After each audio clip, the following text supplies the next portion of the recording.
Masjid di tepi barat dibakar pemukim Israel. Menlu Iran tegaskan serangan Amerika Serikat ancam tatanan hukum internasional. Parade kostum Spider-Man padati Sao Paulo.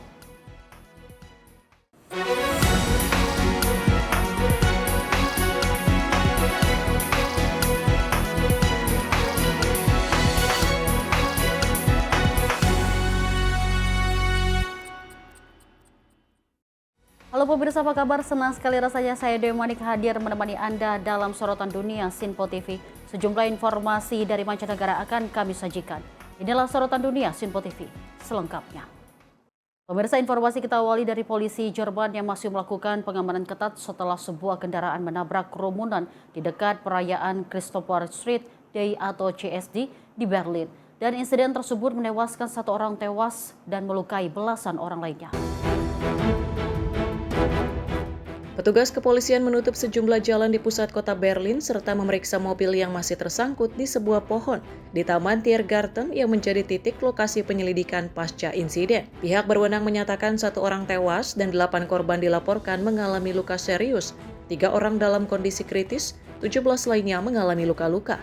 Akibat insiden tersebut, panitia membatalkan sisa rangkaian perayaan CSD. Polisi telah mengeluarkan surat perintah penangkapan terhadap seorang terduga pelaku berusia 21 tahun dan meminta saksi menyerahkan foto serta video yang berkaitan dengan kejadian. Pihak berwenang menyatakan terduga pelaku sudah dikenal oleh polisi, namun motif penyerangan masih dalam penyelidikan. Wali Kota Berlin Kai Wiener menyebut insiden tersebut sebagai serangan terhadap masyarakat yang bebas dan terbuka. Sementara itu, ratusan ribu peserta yang sebelumnya mengikuti perayaan Christopher Street Day terpaksa mengakhiri acara lebih awal akibat insiden mematikan tersebut. Tim redaksi Sinpo TV melaporkan.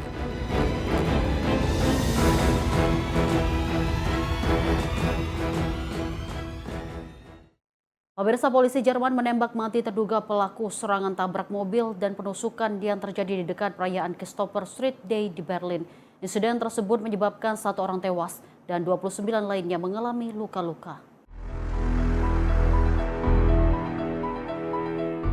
Rekaman video menunjukkan petugas kepolisian mengamankan kawasan di kompleks lahan pertanian di Ruhr-Lebener Straße, distrik Spandau, tempat terduga pelaku berhasil dilacak setelah operasi pencarian besar-besaran. Polisi menyatakan terduga pelaku berusia 21 tahun itu berlari ke arah petugas pasukan khusus sambil membawa senjata tajam. Petugas kemudian melepaskan tembakan yang menyebabkan terduga pelaku tewas di lokasi, meski sempat diberikan pertolongan. Pihak berwenang menyatakan serangan terjadi pada Sabtu malam ketika sebuah kendaraan menabrak pejalan kaki di dekat Taman Tiergarten sebelum pelaku diduga menyerang sejumlah orang dengan senjata tajam. Seorang wanita dilaporkan tewas dan 29 orang mengalami luka-luka. Hingga kini penyidik masih menyelidiki motif penembakan, serta memastikan ada atau tidaknya pihak lain yang terlibat dalam perencanaan maupun pelaksanaan serangan. Insiden ini memaksa penyelenggara menghentikan sisa perayaan Christopher Street Day yang sebelumnya diikuti ratusan ribu peserta di pusat kota Berlin. Tim redaksi Sinpo TV melaporkan. Pemirsa, ratusan ribu warga dievakuasi dari wilayah Gironde di barat daya Prancis setelah kebakaran hutan yang menyebar cepat semakin mendekati kota Bordeaux. Dan api yang dipicu cuaca panas ekstrim serta angin kencang memaksa pemerintah melakukan evakuasi besar-besaran serta mengerahkan bantuan internasional. Warga terlihat meninggalkan kawasan yang dipenuhi asap tebal, sementara petugas kepolisian mengatur arus lalu lintas dan bus-bus evakuasi mengangkut warga menuju tempat penampungan darurat. Peringatan evakuasi juga dikirimkan melalui telepon genggam kepada masyarakat yang berada di wilayah terdampak dan terancam kebakaran. Hingga Sabtu lalu, sekitar 167.000 orang telah dievakuasi dari berbagai wilayah Gironde. Pemerintah Prancis pun mengerahkan personil militer untuk membantu lebih dari 1.400 petugas pemadam kebakaran yang masih berjuang menaklukkan api yang terus menyebar. Menteri Dalam Negeri Prancis, Laurent Nunez, menegaskan pemerintah akan mengerahkan seluruh sumber daya yang dimiliki untuk melindungi kota Bordeaux. Di sisi lain, Wali Kota Bordeaux, Thomas Cazenave, menyatakan evakuasi total kota belum menjadi opsi saat ini, meski langkah-langkah darurat tetap disiagakan. Untuk memperkuat upaya penanganan, Prancis telah mengaktifkan mekanisme perlindungan sipil Uni Eropa. Sejumlah pesawat pemadam kebakaran dari Kroasia dan juga Portugal telah didatangkan, ditambah helikopter bantuan dari Republik Ceko dan Slovakia. Para pejabat memperingatkan gelombang panas ekstrim, kondisi vegetasi yang sangat kering, serta perubahan arah angin yang tidak menentu, membuat proses pemadaman diperkirakan akan berlangsung lebih lama dan menjadi tantangan besar bagi petugas di lapangan. Tim redaksi Simpo TV melaporkan. Kebakaran hutan besar kembali melanda Departemen Var Prancis. Lebih dari 2.500 hektar hutan terbakar, sementara api terus mengancam kawasan permukiman dan menghanguskan puluhan rumah. Kepulan asap pekat membumbung tinggi di atas kawasan hutan yang terbakar di Cotignac. Helikopter pemadam kebakaran terus menjatuhkan air ke titik-titik api, sementara ratusan petugas berupaya menahan laju kobaran api. Otoritas setempat mengerahkan lebih dari 1.000 petugas pemadam, didukung pesawat Canada Air, helikopter pembom air, dan pesawat Dash untuk mencegah api merambat ke kawasan permukiman. Angin Mistral dengan kecepatan hingga 40 km per jam dan kondisi udara yang sangat kering memicu munculnya banyak titik api baru di kawasan pegunungan Gros Bassillon. Bien, bonjour à tous. Donc le feu du Gros Bassillon de Pontevès-Cotignac a repris à 13h cet après-midi, alimenté par un Mistral avec des rafales à 35-40 km/h. Et surtout alimenté par des taux d'humidité particulièrement bas, puisqu'on était sur certaines portions de ce massif à 10 à 15% d'humidité seulement, ce qui est un record, qui est un taux extrêmement bas. Cette reprise s'est faite selon 3 axes, depuis le sommet de la montagne, un axe vers le village de Cotignac, le centre ancien de Cotignac, un autre vers Carcès et un troisième vers la commune de Montfort sur Argence, avec une démultiplication des zones chaudes, des reprises de flammes. Je pense qu'on est entre 50 et 100 foyers de reprise de l'incendie entre 13h et maintenant. Nous bénéficions fort heureusement de moyens aériens.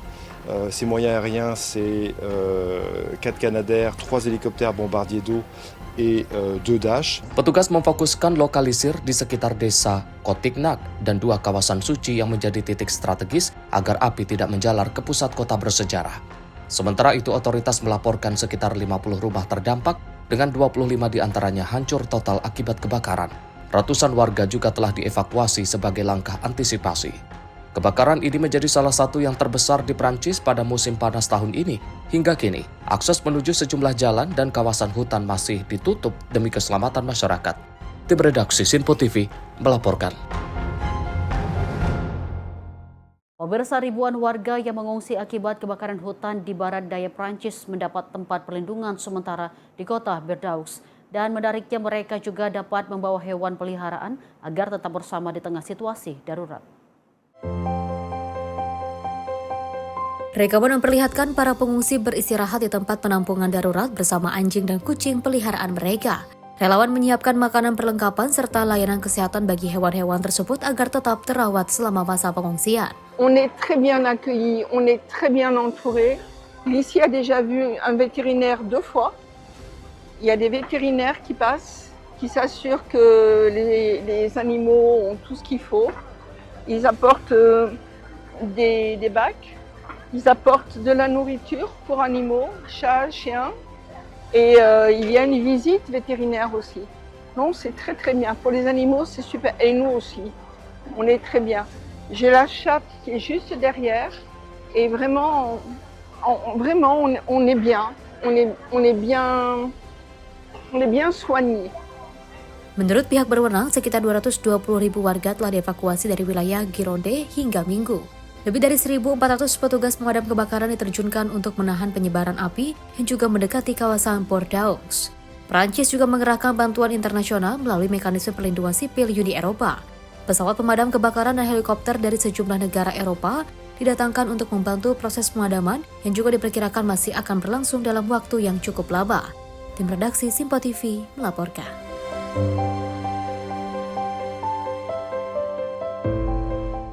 Kebakaran hutan yang bergerak cepat memaksa warga meninggalkan rumah mereka di Provinsi British Columbia, Kanada. Petugas darurat terus berupaya untuk menjinakkan sejumlah titik api yang masih belum terkendali.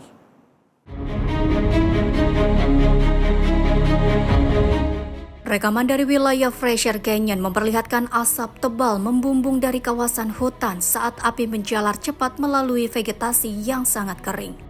Sejumlah kendaraan darurat terlihat memasuki kawasan terdampak untuk mendukung operasi pemadaman. Perintah evakuasi telah diberlakukan kepada warga di wilayah Fraser Valley dan Squamish Lillooet. Beberapa kebakaran di kawasan tersebut masih berstatus belum terkendali. Warga Boston Bar menjadi salah satu daerah yang wajib untuk dievakuasi. Pemerintah setempat juga telah membuka tempat penampungan sementara bagi warga yang terpaksa mengungsi. Otoritas memperingatkan bahwa perubahan arah angin, kondisi hutan yang sangat kering, serta medan yang sulit memperberat upaya pemadaman. Aktivitas kebakaran juga mengganggu akses di sejumlah ruas jalan raya. Dalam beberapa hari terakhir, jumlah kebakaran meningkat tajam setelah ribuan sambaran petir memicu puluhan titik api baru di berbagai wilayah British Columbia. Warga diimbau segera meninggalkan lokasi saat mendapat perintah evakuasi dan terus memantau informasi resmi dari pihak berwenang. Tim redaksi Sinpo TV melaporkan.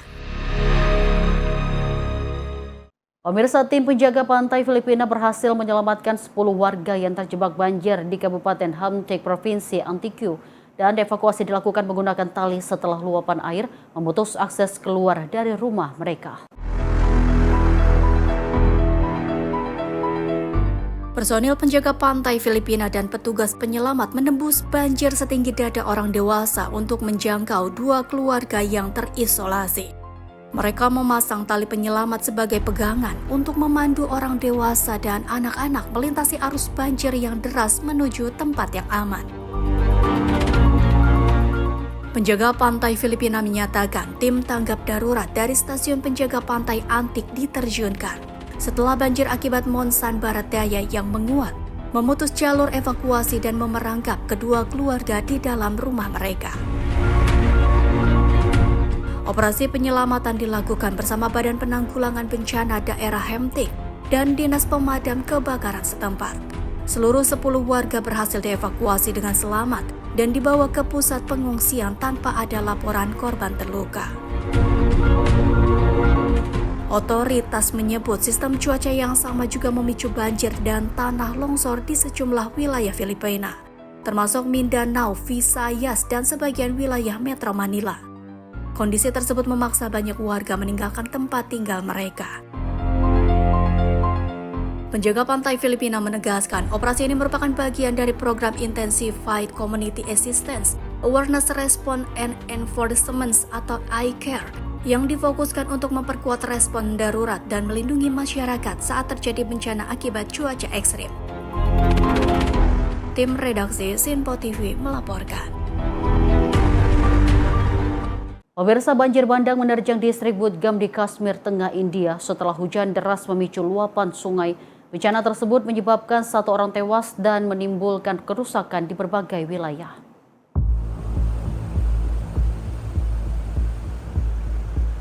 Arus banjir yang deras menerjang kawasan Pajam menghanyutkan material dan merusak infrastruktur. Jalan tertutup lumpur dan batu, sementara petugas kepolisian menjaga lokasi yang telah dipasang garis pengaman. Luapan sungai Suknek akibat hujan lebat dilaporkan merusak sejumlah pertokoan, jalan, tanggul, dan jembatan baru di wilayah Pirwah. Air banjir juga menggenangi permukiman warga, sehingga tim penyelamat dan petugas penanggulangan bencana diterjunkan untuk melakukan evakuasi dan penanganan darurat. Seorang warga desa Drang Syabir Ahmad Poswal dilaporkan tewas setelah terseret arus sungai yang meluap akibat hujan deras. Rekaman juga memperlihatkan prosesi pemakaman yang diikuti puluhan pelayat. Pemerintah setempat telah membentuk tim untuk mendata tingkat kerusakan dan menyalurkan bantuan bagi warga terdampak. Pihak berwenang menyatakan akan terus memantau kondisi lapangan, mengingat curah hujan masih berpotensi tinggi. बेहद अफसोस है कि यहाँ 31 दुकानें जिसमें बहुत सारा माल था वो खत्म हो गए हैं। हमारी पार्टी उनके साथ शाना बशाना खड़ी है, उनकी फैमिली के साथ शाना बशाना खड़ी है। मैंने अपनी टीम को टास्क दी, जितना भी नुकसान हुआ है मुझे उसका पूरा आंकड़ा चाहिए और जो फैमिली इसमें मुलव्वस है उनका लिस्ट चाहिए। Sebagai langkah antisipasi, pemerintah Jammu dan Kashmir memperpanjang libur sekolah di seluruh wilayah divisi Kashmir dan zona musim dingin di divisi Jammu hingga 26 Juli menyusul peringatan cuaca buruk. Tim redaksi Sinpo TV melaporkan.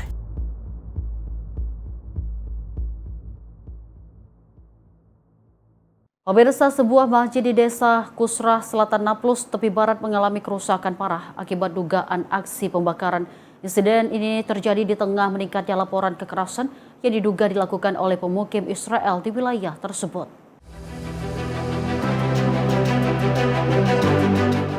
Bekas kebakaran masih terlihat jelas di dalam Masjid Al-Rahmah, dinding yang menghitam, puing-puing yang berserakan, serta barang yang hangus menunjukkan besarnya kerusakan yang ditimbulkan.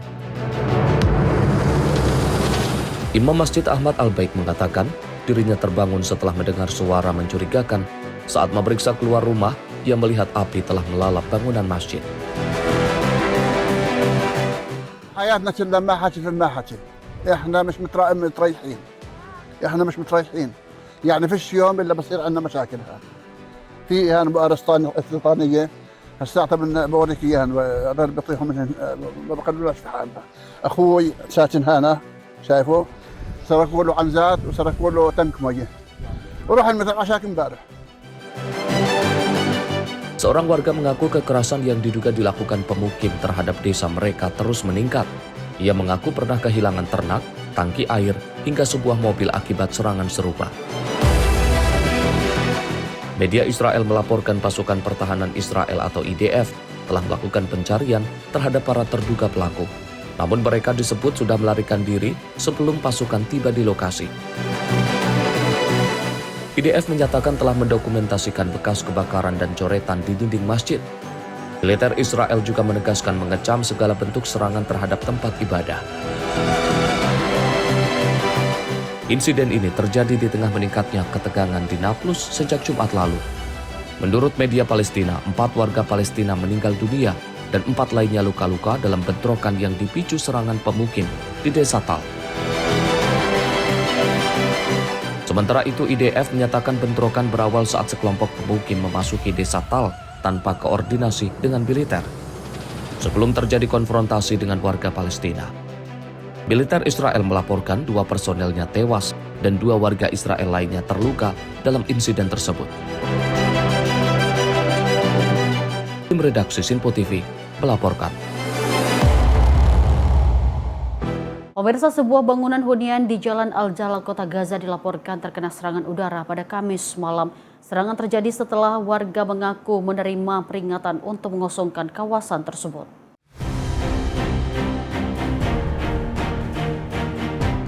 Rekaman video memperlihatkan detik-detik ledakan yang menghantam bangunan disusul kepulan asap tebal dan api yang membumbung tinggi ke udara. Petugas pertahanan sipil segera berupaya memadamkan kebakaran, sementara ambulans berdatangan untuk mengevakuasi korban yang mengalami luka-luka. Menurut kesaksian warga, mereka menerima panggilan dari pihak militer Israel yang meminta seluruh penduduk meninggalkan lokasi sekitar 30 menit sebelum serangan terjadi. اتصل علينا الجيش الاسرائيلي قبل نص ساعه وقالنا اخلوا المكان. طلعنا نجري ما ندري مش عارفين وين احنا رايحين. لا طلعنا حاجه من دورنا ولا حاجه من الخيم ولا حاجه من هذا. والله عالم زهقنا والله قرفنا بكفي اللي بصير فينا. Setelah serangan, sejumlah warga kembali ke lokasi untuk melihat kondisi rumah mereka. Banyak di antara mereka menemukan harta benda dan tempat tinggal yang telah hangus atau rusak akibat ledakan. Pusat Informasi Palestina melaporkan bahwa serangan mengenai rumah milik keluarga Abu Samra di dekat gedung Al-Zaharneh dan menyebabkan sejumlah warga mengalami luka-luka. Juru bicara Pertahanan Sipil Gaza menyatakan, gelang evakuasi besar-besaran terus berlangsung di berbagai wilayah setelah adanya ancaman serangan terhadap sejumlah bangunan dan fasilitas sipil. Hingga berita ini diturunkan, pihak militer Israel belum memberikan keterangan resmi mengenai serangan di Jalan Al-Jalal. Meski kesepakatan gencatan senjata yang didukung Amerika Serikat masih berlaku, Kementerian Kesehatan Gaza melaporkan jumlah korban tewas sejak Oktober 2023 telah mencapai lebih dari 73.000 orang, dengan hampir 174.000 lainnya mengalami luka-luka. Tim redaksi Sinpo TV melaporkan. Menlu Iran sebut serangan Amerika Serikat ancam tatanan hukum internasional. Informasinya usai jeda. Tetaplah bersama kami di Sinpo TV.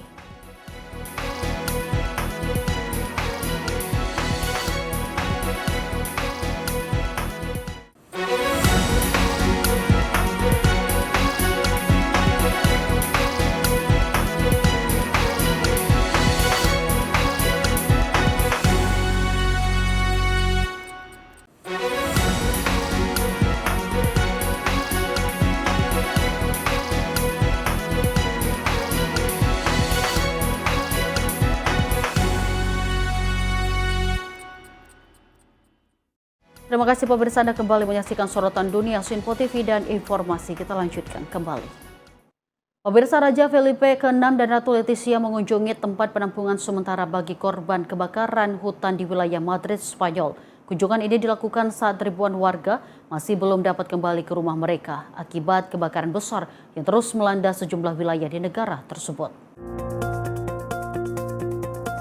Raja Philip ke-6 dan Ratu Letizia tiba di pusat olahraga municipal La Copera di kota Vilimanta pada Minggu waktu setempat.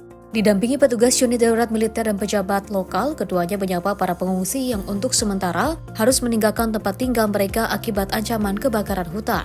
Kunjungan tersebut bertujuan memberikan dukungan moral kepada keluarga yang terdampak, sekaligus mendengarkan langsung kesulitan yang mereka hadapi selama masa evakuasi. Sementara itu di kota Móstoles, ratusan warga masih bertahan di tempat penampungan darurat yang didirikan di sebuah gedung olahraga. Sejumlah pengungsi mengaku rumah mereka belum terbakar, namun kepulan asap pekat dan memburuknya kualitas udara memaksa mereka meninggalkan kawasan tempat tinggal demi keselamatan. Hingga Minggu waktu setempat, tempat penampungan di Móstoles menampung sekitar 150 orang setelah sebelumnya menampung hingga 400 pengungsi pada Jumat lalu. Pemerintah daerah menyediakan berbagai kebutuhan dasar mulai dari makanan, perlengkapan kebersihan, hingga fasilitas khusus bagi warga dengan kebutuhan medis dan hewan peliharaan. Kebakaran hutan yang melanda Spanyol tahun ini menjadi salah satu bencana terbesar di Spanyol dalam beberapa tahun terakhir. Puluhan ribu warga telah dievakuasi sementara kebakaran juga dilaporkan terjadi di wilayah Avila, Toledo, dan juga sejumlah daerah lainnya. Otoritas Spanyol telah menetapkan status darurat nasional menyusul luasnya dampak kebakaran yang menghanguskan puluhan ribu hektar lahan serta merusak rumah dan infrastruktur. Tim redaksi Sinpo TV melaporkan. Perdana Menteri Spanyol Pedro Sánchez menyerukan pembentukan fakta nasional untuk menghadapi krisis iklim. Pemirsa, seruan ini disampaikan saat kebakaran hutan terus melanda berbagai wilayah di Spanyol dan telah menghanguskan lebih dari 130.000 hektar lahan sepanjang tahun ini.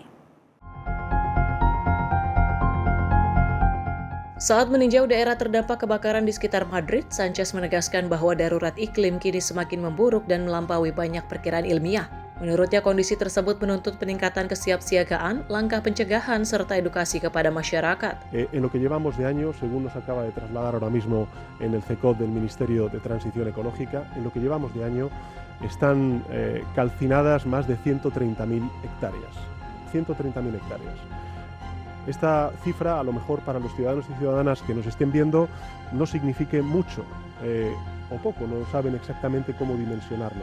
Pero si lo comparamos con la media que durante esta última década anualmente se ha perdido en España, que han sido 100.000 hectáreas al año de media en lo que llevamos de década, si llevamos 130.000 en lo que llevamos de año y todavía nos queda buena parte del verano y lógicamente otros meses como es el mes de septiembre tan crítico en nuestra historia en relación con los incendios, estaremos viendo que cada vez la emergencia climática se va agravando, va superando, por desgracia, muchas de las previsiones científicas, y eso exige no solamente aumentar las capacidades en la respuesta cuando esas emergencias climáticas efectivamente se producen, como es el caso, sino también en las labores de prevención y también de concienciación a la ciudadanía y a las instituciones públicas. Sánchez menambahkan, Spanyol masih menghadapi sebagian besar musim panas yang rawan kebakaran. Pemerintah pun telah meminta bantuan pemadaman dari Yunani, Italia, dan Portugal untuk memperkuat upaya pengendalian api.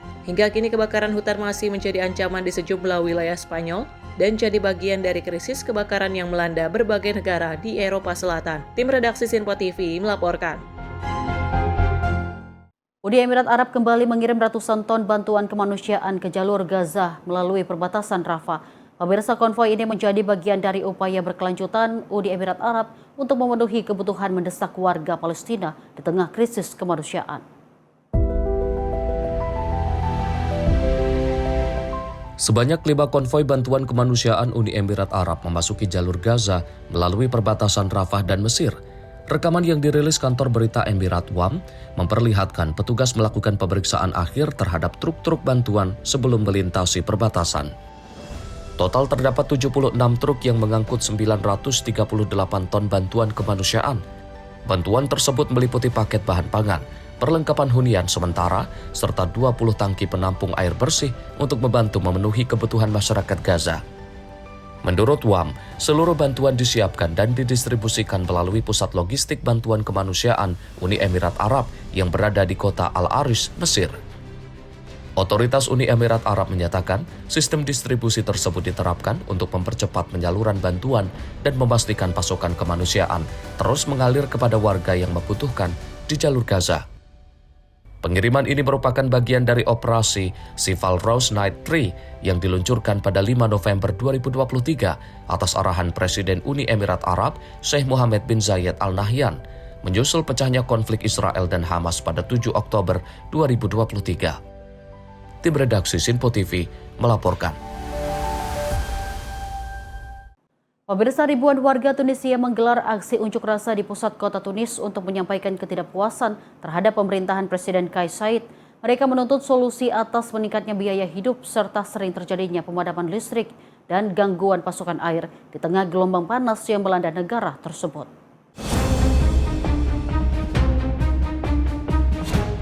Ribuan demonstran memenuhi jalanan pusat kota Tunis sambil mengumandangkan seruan agar Presiden Kais Saied meninggalkan jabatannya. Berbagai spanduk dan poster dibawa peserta aksi yang menyoroti kemiskinan, ketidakadilan, dan meningkatnya utang negara, serta memburuknya kondisi pelayanan publik. Tokoh oposisi dari Front Keselamatan Nasional, Imad Kameri, menyatakan aksi tersebut merupakan bentuk penolakan terhadap kebijakan pemerintah di bidang ekonomi, sosial, keuangan, dan politik. Menurutnya, Tunisia saat ini tengah menghadapi krisis berlapis ditandai dengan pemadaman listrik, gangguan pasokan air, dan meningkatnya biaya hidup masyarakat. Selain menuntut perbaikan kondisi ekonomi, para pengunjuk rasa juga mendesak pemerintah untuk meningkatkan kualitas layanan publik dan membebaskan para tahanan politik. اليوم نذكر بعد 5 سنوات من صورة تلك المدرعة اللي شاهدناها أمام برلمان في 25 جويلية 2021. حبينا نذكر بعد 5 سنوات سمعنا الكثير من الخطابات والوعود والشعارات إثر 25 جويلية 2021. اليوم بعد 5 سنوات حبينا نحاسبوا من رفع تلك الشعارات ولم يقدم منجز لا اقتصادي ولا مالي ولا سياسي للتوانسة. قدم الكثير من الوعود لكن في المحصلة حصل إلا توزيع السجون والاعتقالات على كل القوى المدنية والسياسية اللي كان موقفها مناهض أو مختلف مع موقف. Aksi ini bertepatan dengan peringatan 69 tahun berdirinya Republik Tunisia dan 5 tahun sejak Presiden Kais Saied membekukan parlemen, memberhentikan Perdana Menteri, dan pemerintah melalui dekret pada Juli 2021. Sejak saat itu, Saied membubarkan parlemen, menerapkan konstitusi baru, serta menyelenggarakan pemilu legislatif dan presiden. Pihak oposisi menuduh langkah-langkah tersebut melemahkan institusi demokrasi, sementara pemerintah menegaskan kebijakan itu diperlukan untuk memberantas korupsi dan mengakhiri kebuntuan politik yang berkepanjangan. Tim redaksi Sinpo TV melaporkan. Warga California menghadapi lonjakan harga bahan bakar minyak atau BBM yang mencapai rata-rata $5,60 Amerika Serikat per galon. Pemirsa, kenaikan ini dipicu gangguan pasokan minyak dunia akibat memanasnya konflik di Timur Tengah, khususnya di kawasan Selat Hormuz. Antrean panjang kendaraan terlihat di sejumlah SPBU di Alhambra dan Los Angeles. Para pengendara terlihat mengisi bahan bakar di bawah papan harga yang menunjukkan tarif hingga $5,99 AS per galon. The war in Iran is really affecting more the country than anybody else because of the gas prices. I feel like all citizens are not happy with it, and it's pushing us to sometimes like just don't even go out anymore, you know? So it's hard. Harga rata-rata bensin reguler di California dilaporkan meningkat tajam dalam sepekan terakhir, sehingga pengendara harus membayar jauh lebih mahal dibandingkan rata-rata nasional. Para ahli menilai kenaikan ini berkaitan dengan gangguan distribusi minyak global akibat memanasnya situasi di Selat Hormuz. Selat Hormuz merupakan jalur pelayaran strategis yang dilalui sekitar 1/5 pasokan minyak dunia. Gangguan pengiriman, meningkatnya biaya asuransi, dan kekhawatiran terhadap serangan lanjutan telah memicu gejolak pasar energi global yang berdampak langsung pada harga BBM di berbagai wilayah Amerika Serikat. Tim redaksi Sinpo TV melaporkan. Ratusan warga dan aktivis memadati jalanan Mexico City, Meksiko untuk menuntut Amerika Serikat mengakhiri sanksi ekonomi serta pembatasan pasokan minyak terhadap Kuba. Aksi ini sekaligus memperingati 73 tahun serangan Barack Moncada yang menjadi awal revolusi Kuba. Para peserta aksi mengibarkan bendera Kuba dan Meksiko serta membawa spanduk bertuliskan Oil for Cuba dan End the Blockade. Mereka juga membawa topeng bergambar Presiden Amerika Serikat Donald Trump serta replika Menteri Luar Negeri Amerika Serikat Marco Rubio sebagai bentuk protes. Menurut para aktivis, sanksi ekonomi dan pembatasan pasokan minyak telah memperburuk kondisi ekonomi Kuba. Mereka menilai kebijakan tersebut bertujuan menekan pemerintah dan rakyat Kuba. Todas estas reformas del Partido Comunista Cubano van encaminadas a tratar de negociar, de apaciguar a los imperialistas. El problema es que los imperialistas no están contentos. Lo que quieren es absolutamente el cambio de régimen, la contrarrevolución. Pemerintah Amerika Serikat menyatakan sanksi diberlakukan untuk menekan Kuba terkait isu demokrasi dan hak asasi manusia. Namun para pengunjuk rasa menilai kebijakan itu justru memperburuk kehidupan masyarakat sipil. Aksi ini digelar bertepatan dengan peringatan serangan Barack Moncada pada 26 Juli 1953. Meski serangan tersebut gagal, peristiwa itu dikenal sebagai titik awal revolusi yang mengantarkan Fidel Castro menggulingkan pemerintah Fulgencio Batista pada tahun 1959. Tim redaksi Simpo TV melaporkan. Pemirsa, militer Amerika Serikat mengintensifkan blokade maritim terhadap Iran dengan mencegat dan memeriksa sejumlah kapal tanker yang dicurigai menuju pelabuhan Iran. Sementara itu, Komando Pusat Militer Amerika Serikat atau CENTCOM menyatakan satu kapal tanker diperiksa, sementara kapal lainnya dilumpuhkan setelah disebut berupaya menembus blokade. Rekaman yang dirilis CENTCOM menunjukkan personil militer Amerika naik ke helikopter sebelum diterjunkan ke atas kapal tanker berbendera Komoro MT Carbinar di Laut Arab. Dalam operasi terpisah, rekaman udara memperlihatkan sebuah serangan yang menghantam kapal tanker berbendera Mozambik MT Lavin di kawasan Teluk Oban. CENTCOM menyatakan operasi tersebut dilaksanakan pada Jumat dan Sabtu lalu sebagai bagian dari penegakan blokade terhadap pelabuhan-pelabuhan Iran. Menurut pihak militer Amerika Serikat, kapal Carbinar menjalani pemeriksaan verifikasi dan juga diizinkan melanjutkan pelayaran setelah tidak ditemukan pelanggaran. Sementara itu, kapal Lavin dilumpuhkan setelah awak kapal disebut berulang kali mencoba menembus blokade dan mengabaikan peringatan dari pasukan Amerika. Juru bicara CENTCOM menyatakan kapal tersebut telah melakukan setidaknya 4 kali upaya menembus blokade sebelum pasukan Amerika Serikat menembakkan serangan ke ruang mesin kapal. Hingga 25 Juli, CENTCOM mengklaim telah mengalihkan 12 kapal komersial yang dituduh berusaha melanggar blokade, melumpuhkan 2 kapal, dan melakukan pemeriksaan terhadap 2 kapal lainnya. Tim redaksi Simpo TV melaporkan.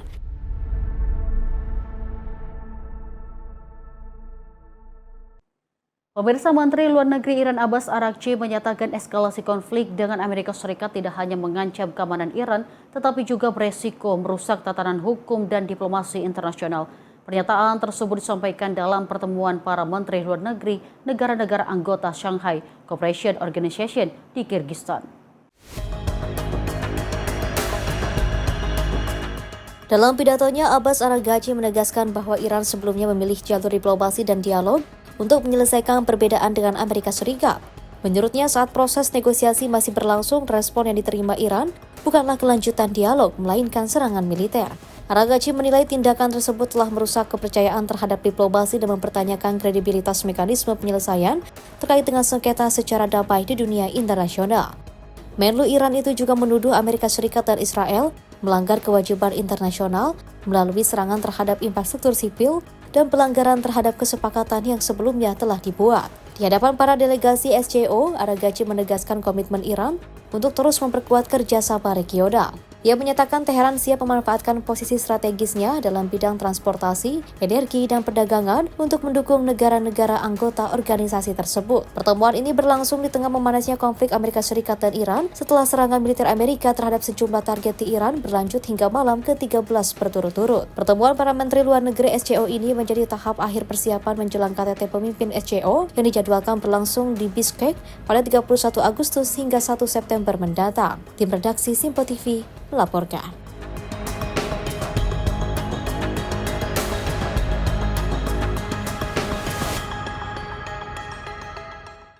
Pemirsa, Menteri Luar Negeri Rusia Sergei Lavrov menyatakan kelanjutan konflik antara Amerika Serikat dan Iran tidak menguntungkan kedua belah pihak dalam konferensi pers usai pertemuan dengan negara-negara ASEAN di Pasai, Filipina. Lavrov menegaskan Rusia mendukung penyelesaian melalui dialog dan menolak segala upaya yang memperpanjang konflik. Американцы, которые и через поставки вооружений за счет Евросоюза. Dalam pernyataannya, Lavrov menyebut masih ada pihak-pihak yang berupaya memperkeruh situasi agar pertikaian terus berlangsung. Namun menurutnya Rusia tidak termasuk negara yang mendukung langkah tersebut. Lavrov juga membantah tuduhan sejumlah pihak barat yang menyatakan Rusia dan Tiongkok memasok senjata kepada Iran untuk menyerang fasilitas milik Amerika Serikat. Ia menilai tuduhan itu tidak berdasar dan justru menyorot keterlibatan langsung Amerika dalam mendukung Ukraina melalui bantuan senjata, intelijen, hingga sistem Starlink. Selain membahas Timur Tengah, Lavrov mengungkapkan bahwa Rusia dan negara-negara ASEAN juga memiliki kekhawatiran terhadap perkembangan program nuklir di kawasan Eropa, termasuk proyek AUKUS dan laporan mengenai rencana Jerman memperkuat kapasitas nuklirnya. У меня ощущение, что продолжение боевых действий не в интересах ни Соединенных Штатов, ни Ирана. Есть желающие подзуживать каждую из сторон для того, чтобы этот конфликт продолжался. Мы не из их числа. Сейчас вот почему-то раздувают на Западе, в Вашингтоне в частности, какую-то, тему, что Россия и Китай напрямую снабжают Иран тем вооружениями, которые Иран использует для атак американских объектов. Вы знаете, просто даже уже как-то неловко это слышать. Я оставляю на совести изобретателей этой информации их заявления, но уж кто-кто, а американцы, которые и через поставки вооружений за счет Евросоюза, и через предоставление разведданных, система Starlink и многое другое, не просто помогают, а напрямую участвуют в наведении украинских вооружений на цели, в том числе гражданские цели, на российской территории. Rusia menegaskan akan terus mendukung penyelesaian konflik melalui jalur diplomasi. Selain itu, Rusia juga menyatakan siap menghadapi berbagai perkembangan situasi keamanan internasional di tengah meningkatnya ketegangan geopolitik di sejumlah kawasan dunia. Tim redaksi Simpo TV melaporkan. Parade kostum Spider-Man padati Sao Paulo, informasinya usai jeda. Tetaplah bersama kami di Simpo TV.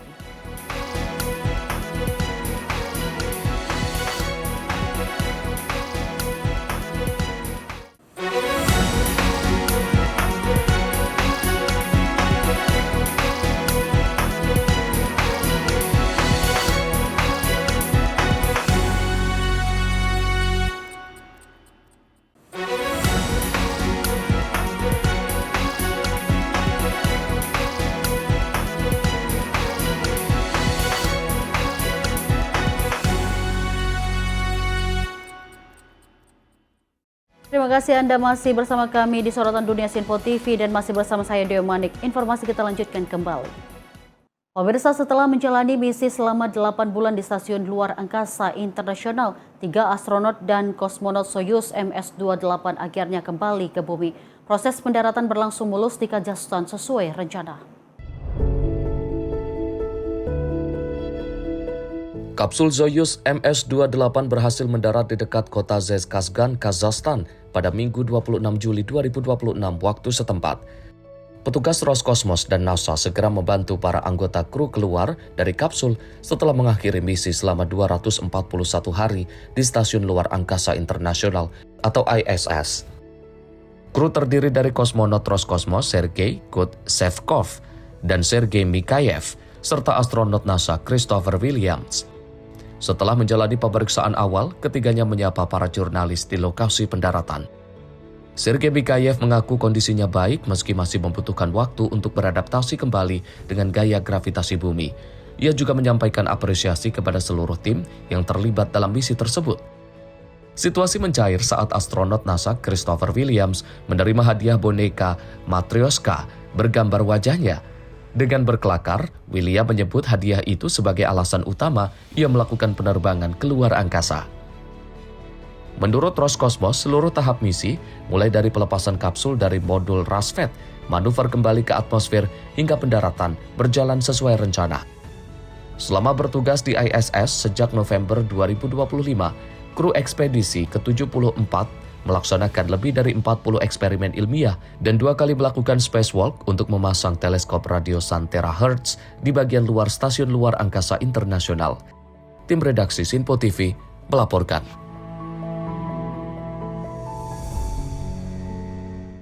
Pemirsa, tim robotics creator dari Bolivia berhasil menciptakan prototipe robot humanoid bernama Rix dengan biaya yang terjangkau dengan memanfaatkan komponen lokal yang ramah kantong.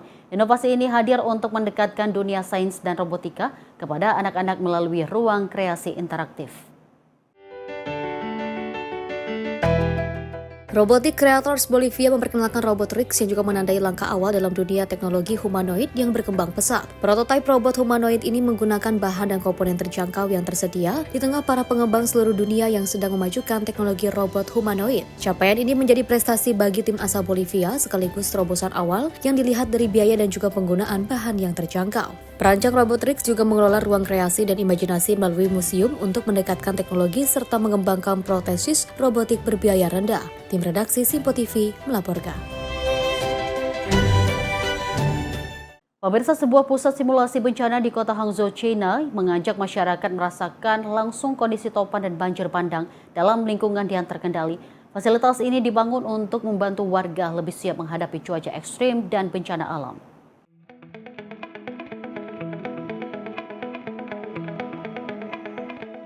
Orang dewasa dan anak-anak terlihat mengenakan helm serta pakaian pelindung sambil berpegangan pada tali ketika semburan air bertekanan tinggi mensimulasikan banjir bandang. Dalam latihan lain, peserta juga menghadapi terjangan ombak dan angin kencang dari kipas raksasa yang menyerupai kekuatan topan. 我们做这个场馆的目的就是为了让你的心理、让你的身体能够在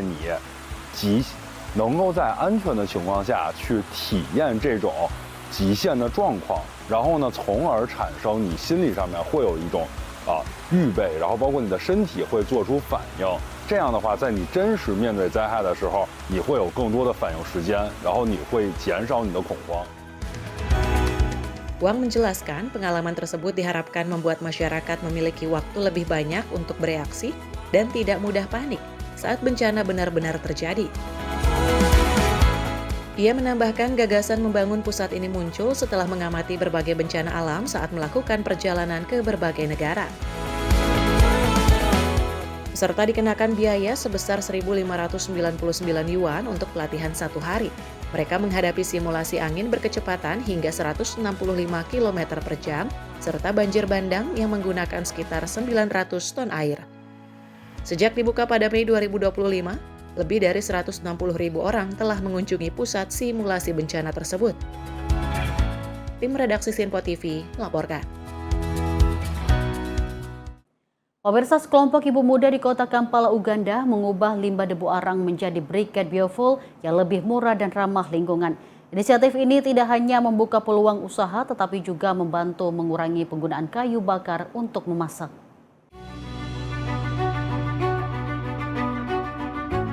Dalam program yang dikelola Lembaga Swadaya Masyarakat Set Her Free, para peserta belajar mencampur debu arang dengan tanah liat dan air, kemudian mencetaknya menjadi briket yang dikeringkan di bawah sinar matahari. Briket tersebut digunakan sebagai alternatif bahan bakar memasak yang lebih hemat, lebih bersih, dan memiliki dampak lingkungan yang lebih rendah dibandingkan kayu bakar. Robinah Muganzi sebagai pendiri Set Her Free mengajak masyarakat beralih menggunakan briket karena lebih ramah lingkungan dan membantu mengurangi penebangan pohon. Instead of people cutting trees in the forest, I urge them to use briquettes. Briquettes are environment friendly. They even when you use them, they save. So they help us to save our forests, and then they also help you save your money. So we urge people to use them.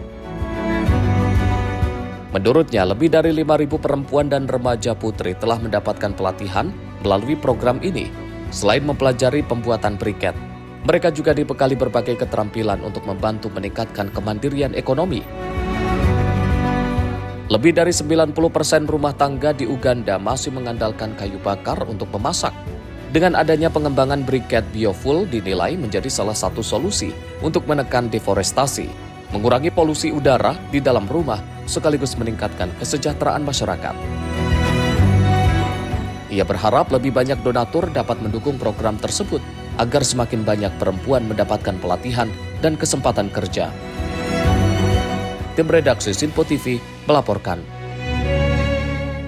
Ratusan penggemar Spider-Man memadati jalan utama kota Sao Paulo, Brasil. Mereka mengenakan seragam kostum superhero dalam parade meriah yang digelar untuk menyambut penayangan film terbaru Spider-Man Brand New Day.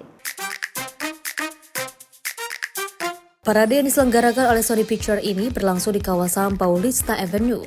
Ratusan peserta berjalan menuju shopping Cidade Sao Paulo sambil memamerkan kostum berbagai versi Spider-Man dan berinteraksi dengan pengunjung. Suasana semakin meriah dengan kehadiran anak-anak hingga orang dewasa yang ikut berdandan sebagai tokoh fiktif pahlawan laba-laba tersebut. Banyak di antara mereka mengabadikan momen bersama serta menikmati berbagai aktivitas yang juga disediakan panitia. Para peserta mengaku tidak ingin melewatkan kesempatan bertemu sesama penggemar Spider-Man. Film Spider-Man Brand New Day dijadwalkan mulai tayang di bioskop Brasil pada 29 Juli. Film ini merupakan kelanjutan dari Spider-Man No Way Home dengan kembalinya Tom Holland sebagai Peter Parker bersama sejumlah pemeran utama lainnya. Tim redaksi Sinpo TV melaporkan. Pemirsa Museum Nasional Sejarah Alam Chili memamerkan mumi Cincoro, salah satu hasil mumifikasi buatan tertua yang paling kompleks dalam sejarah peradaban manusia. Tradisi ini bahkan telah ada ribuan tahun sebelum mumi Mesir kuno.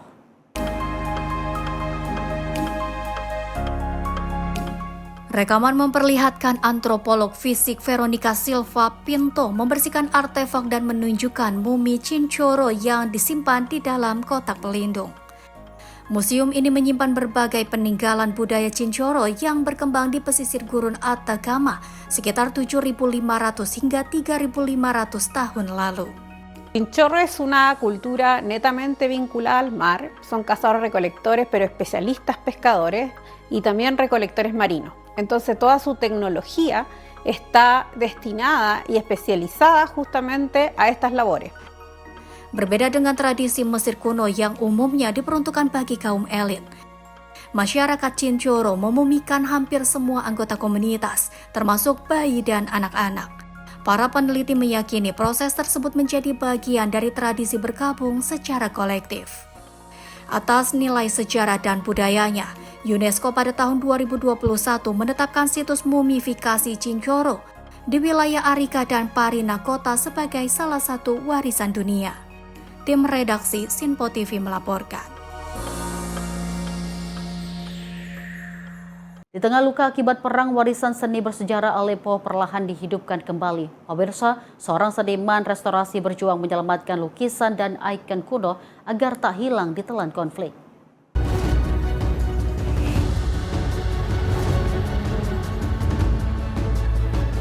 Di sebuah bengkel seni di kota Aleppo, seniman restorasi Nimat Badawi dengan telaten membersihkan dan memperbaiki lukisan bersejarah yang rusak akibat perang.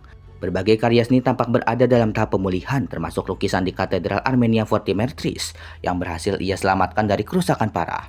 Badawi mengatakan konflik berkepanjangan menyebabkan banyak gereja, rumah, dan bangunan bersejarah di Aleppo mengalami kerusakan. الحرب القائمة بالبلد وخاصة مدينة حلب كان لها نصيب كثير كبير من دمار الكاتدرائيات والأبنية والبيوت اللي تمتلك كثير من الكنوز بالفن التشكيلي أو الفن الكنسي أو الأيقونات. فصار في طلب كثير كبير من قبل مجموعات خاصة اللي تعرضت لدمار أو من الكنائس إنه نقوم بعملية ترميم. Di awal masa konflik, proses restorasi berjalan sangat sulit karena pasokan listrik tidak stabil, keterbatasan peralatan, serta kelangkaan bahan khusus untuk konservasi karya seni. Salah satu proyek terberatnya adalah memulihkan lukisan di Katedral Forti Mertris yang mengalami kerusakan akibat air. Proses pemulihannya memakan waktu hingga 1,5 tahun untuk mengembalikan detail yang hampir hilang. Badawi kini mendorong pembentukan pusat restorasi khusus di Aleppo guna melindungi warisan seni dan budaya Suriah. Menurutnya, warisan tersebut bukan hanya bernilai religius, tetapi juga menjadi bagian penting dari sejarah seni kawasan Timur Tengah. Tim redaksi Sinpo TV melaporkan. Pemirsa, sebuah atraksi unik berkonsep stasiun pengisian bahan bakar atau SPBU menjadi perbincangan di kota Changtao, China. Bukan mengisi bensin, pengunjung justru menduang bir dingin menggunakan nozzle layaknya mengisi tangki kendaraan. Berlokasi di kawasan budaya Tapatau, Qingdao, Cina, pub ini menyulap pompa bahan bakar menjadi dispenser bir draft yang dapat digunakan langsung oleh para pengunjung. Rekaman memperlihatkan wisatawan memindai kode pembayaran, mengambil gelas, lalu menuang bir Qingdao menggunakan nozzle SPBU ke dalam gelas maupun jerigen plastik. Desain yang unik ini menjadi daya tarik tersendiri bagi warga maupun wisatawan yang berkunjung ke kota Qingdao. Selain menawarkan konsep yang berbeda, pengunjung juga diberikan pengalaman berinteraksi langsung dengan pompa bir, sehingga menciptakan sensasi seolah sedang mengisi bahan bakar kendaraan. 觉得这个啤酒加油站的想法很有新意，很有创意，很值得来体验一下。 Qingdao selama ini dikenal sebagai salah satu kota penghasil bir paling terkenal di Cina. Kehadiran atraksi ini menambah pilihan wisata yang menggabungkan identitas kota dengan konsep hiburan modern. Dengan tampilan pompa, papan petunjuk menyala, dan layar digital yang menyerupai SPBU asli, lokasi ini berhasil menjadi salah satu destinasi viral yang banyak dibagikan di media sosial. Kreativitas dalam mengemas pengalaman wisata ini menjadikan SPBU Bir sebagai salah satu ikon baru pariwisata di Qingdao, sekaligus memperkuat citra kota tersebut sebagai pusat budaya bir di Cina. Tim redaksi Sinpo TV melaporkan. Pemirsa, demikian informasi sorotan dunia Sinpo TV hari ini. Saya Dewi Manik pamit. Terima kasih atas kebersamaan Anda. Sampai jumpa.